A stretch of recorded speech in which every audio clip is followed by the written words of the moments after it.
Ой, приїдь, моя доненько, в гості. Поставлю коня й у стайні на помост.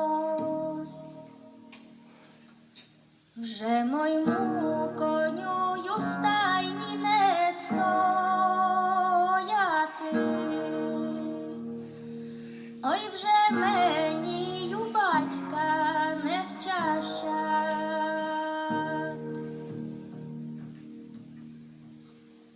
Суха лещина дорогу завалила,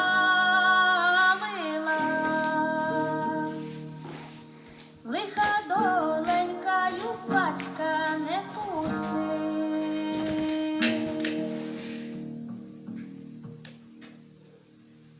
Возьму сокірку, лещину порубаю,